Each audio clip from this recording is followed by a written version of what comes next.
Clip number 96 اس میں انشاءاللہ آپ قرآن پاک کی سورہ بقرہ کی آیت نمبر 275 سے 277 کی تلاوت، ترجمہ اور تفسیر قرآن سنیں گے۔ بسم اللہ الرحمن الرحیم۔ ترجمہ: اللہ کے نام سے شروع جو نہایت مہربان رحمت والا ہے۔ الذين يأكلون الربا لا يقومون إلا كما يقوم الذي يتخبطه الشيطان من المس، ذلك بأنهم قالوا إنما البيع مثل الربا وأحل الله البيع وحرم الربا، فمن جاءه موعظة من ربه فانتهى فله ما سلف وأمره إلى الله ومن عاد فأولئك أصحاب النار هم فيها خالدون۔ ترجمہ: جو لوگ سود کھاتے ہیں وہ قیامت کے دن نہ کھڑے ہوں گے مگر اس شخص کے کھڑے ہونے کی طرح جسے آسیب نے چھو کر پاگل بنا دیا ہو۔ یہ سزا اس وجہ سے ہے کہ انہوں نے کہا خرید و فروخت بھی تو سود ہی کی طرح ہے، حالانکہ اللہ نے خرید و فروخت کو حلال کیا اور سود کو حرام کیا۔ تو جس کے پاس اس کے رب کی طرف سے نصیحت آئی پھر وہ باز آ گیا تو اس کے لیے حلال ہے وہ جو پہلے گزر چکا، اور اس کا معاملہ اللہ کے سپرد ہے، اور جو دوبارہ ایسی حرکت کریں گے تو وہ دوزخی ہیں، وہ اس میں مدتوں رہیں گے۔ الذین یأکلون الربا، جو لوگ سود کھاتے ہیں۔ گزشتہ آیات میں مال خرچ کر کے رضا الہی اور جنت کمانے والوں کا بیان تھا، اب اسی مال کے ذریعے اللہ تعالیٰ کا غضب اور جہنم کمانے والوں کا بیان ہے۔ چنانچہ ان لوگوں کے ایک بڑے طبقے یعنی سود خوروں کا بیان اور انجام اس آیت میں بیان کیا گیا ہے۔ سود کو حرام کیے جانے کی حکمتیں۔ سود کو حرام فرمانے میں بہت سی حکمتیں ہیں، ان میں سے بعض یہ ہیں کہ سود میں جو زیادتی لی جاتی ہے وہ مالی معاوضے والی چیزوں میں بغیر کسی عوض کے مال لیا جاتا ہے، اور یہ صریح ناانصافی ہے۔ سود کی حرمت میں دوسری حکمت یہ ہے کہ سود کا رواج تجارتوں کو خراب کرتا ہے، کہ سود خور کو بے محنت مال کا حاصل ہونا تجارت کی مشقتوں اور خطروں سے کہیں زیادہ آسان معلوم ہوتا ہے، اور تجارتوں کی کمی انسانی معاشرت کو ضرر پہنچاتی ہے۔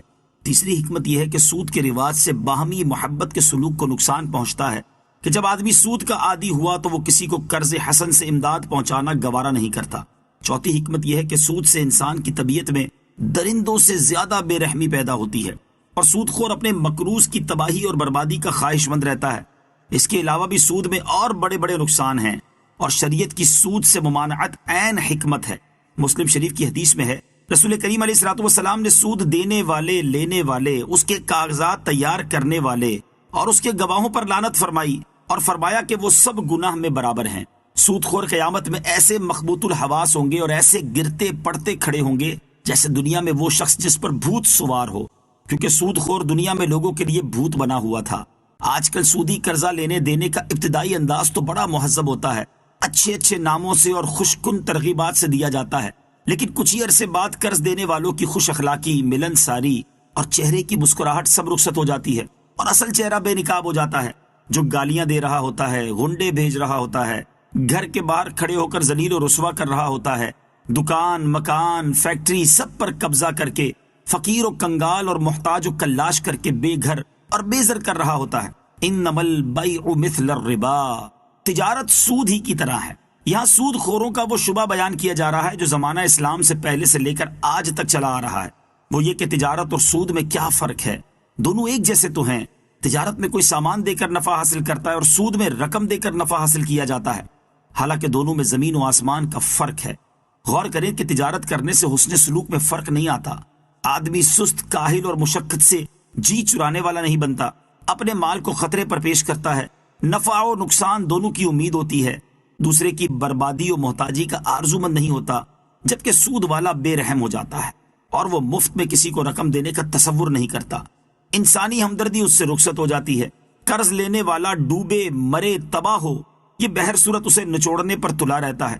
آخر یہ سب فرق کیا ہے؟ تجارت اور سود کو ایک جیسا کہنے والے کو کیا یہ فرق نظر نہیں آتا؟ اس لیے اللہ تعالیٰ نے فرمایا کہ اللہ نے تجارت کو حلال کیا اور سود کو حرام کیا ہے۔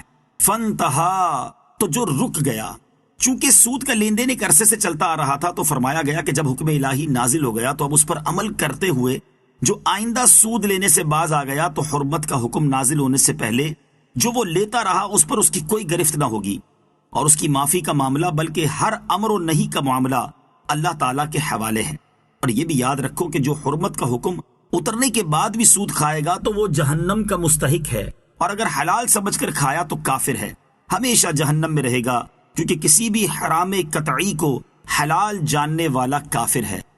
يمحق الله الربا ويربي الصدقات والله لا يحب كل كفار أثيم إن الذين آمنوا وعملوا الصالحات وأقاموا الصلاة وآتوا الزكاة لهم أجرهم عند ربهم ولا خوف عليهم ولا هم يحزنون۔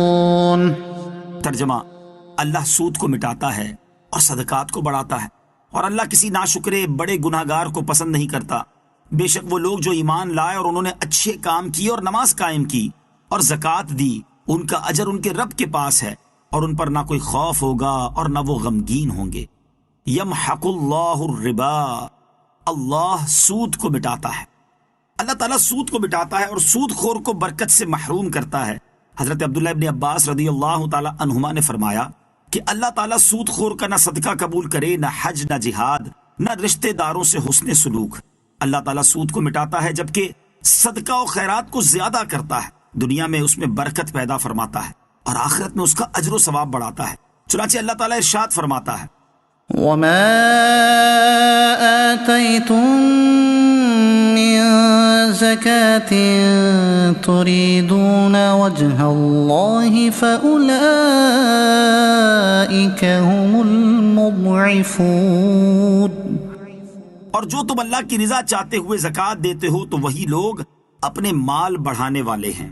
اور صحیح بخاری میں حضرت ابو ہریرہ رضی اللہ تعالی عنہ سے روایت ہے، حضور اقدس صلی اللہ تعالی علیہ وسلم نے ارشاد فرمایا، جو شخص کھجور برابر حلال کمائی سے صدقہ کرے اور اللہ حلال ہی قبول فرماتا ہے تو اللہ تعالیٰ اس صدقے کو قبول فرماتا ہے، پھر اسے اس کے مالک کے لیے پرورش کرتا ہے جیسے تم میں کوئی اپنے بچڑے کی تربیت کرتا ہے، یہاں تک کہ وہ صدقہ پہاڑ کے برابر ہو جاتا ہے۔